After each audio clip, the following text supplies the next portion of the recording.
So say you're like me, you really like this whole K-pop thing. You realize there's a sea of content out there to watch in your free time. Most of them have English subtitles, so you don't worry. But then you realize for a lot of, small groups and live stuff, there's no subtitles. Of course it doesn't bother you at first, because you can just wait a couple months. And some fan subtitles might appear, but then you think, you know what? Might as well learn Korean then, right? Because if you're watching all this stuff, might as well learn a language in your free time. So you decide to learn Korean. First thing you do is you search YouTube and Reddit. You see all these people, who got fluent in a week or in a month. So you think to yourself, this can't be that hard, right? All the videos and posts all point to the same things. You just gotta buy some textbooks, which still happen to be, sold by the people who actually make those videos. And then you gotta listen/watch grammar lessons. So you buy the textbooks, you do the notes, all the fancy colors and the highlighting. You listen to the lesson podcasts, when you can, like when you're cooking and you're cleaning. You do the grammar drills and the sentence exercises, like the SATs tomorrow, and you haven't started studying. For a while, it's fun. But after a week, the novelty effect wears off and all these grammar drills start to feel as tedious as studying. You actually have to force yourself to do grammar exercises and sentence drills, and it sucks. So to break up the monotony, you heard about some mobile apps like Duolingo, Lingo Deer. So you download them and you give them a shot.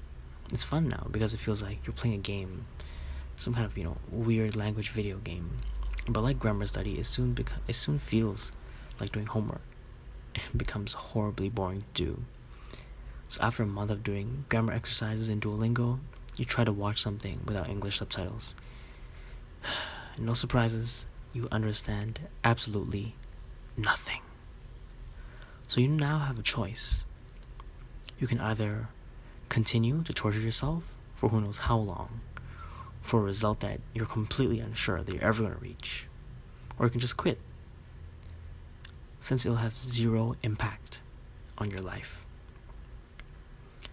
Like most people, you just quit, and you live your life happily ever after. So what went wrong here? I personally believe the main problem here is just a lack of information. Information specifically about the process of language learning. There are a few set resources and YouTube channels that people recommend to Korean beginners, and very rarely does anything new get added to this list of recommended resources, and very rarely is anything actually taken off this list.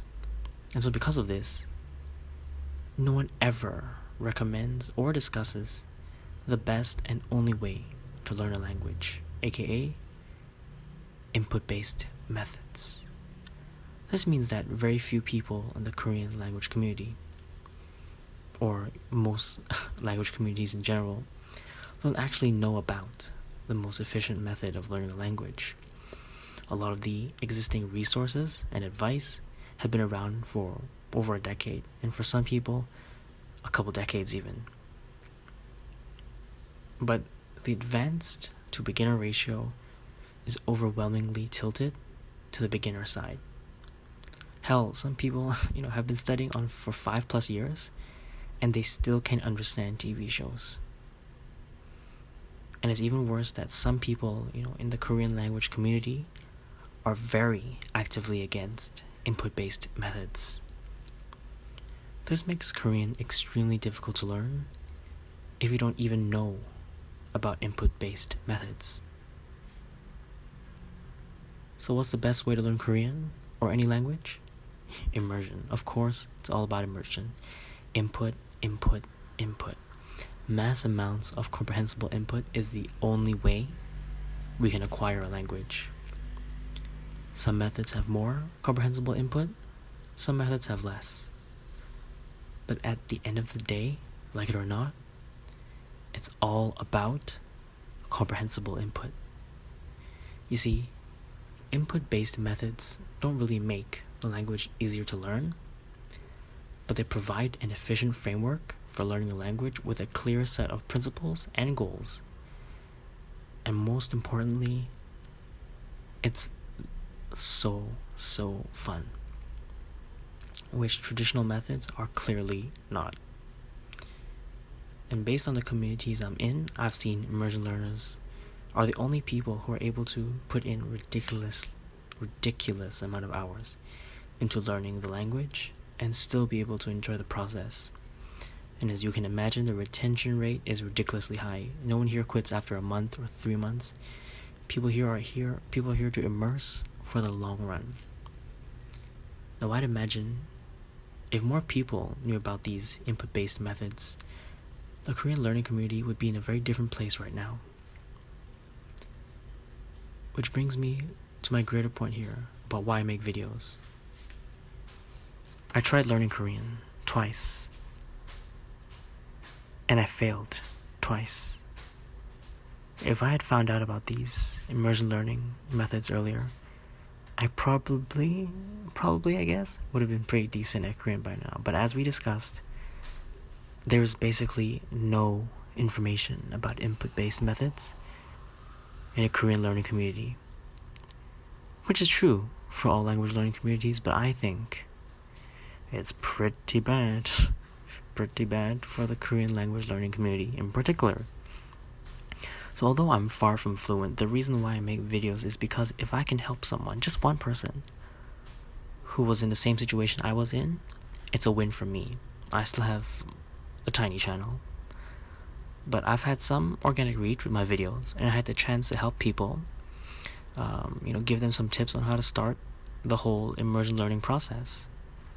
And to me, every person that tries immersion learning is one person that's one step closer to actually learning the language and one step closer to achieving their goals.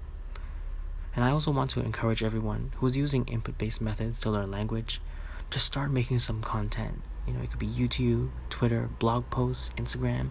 I don't know, the kids like TikTok or something. I don't know. But just gotta get the word out there. You never know who you will be able to benefit from the content you make. You don't have to be an expert. Even if you're just slightly ahead of someone, your ideas could be, the thing that people need to change their brains and to activate their immersion mindset. But at the end of the day, in a couple years, there's going to be a sea of people who got fluent in Korean through input-based methods. And at that point, they will know. They will know the true power of immersion. So kids, remember to like, share, subscribe, leave a comment, and as always,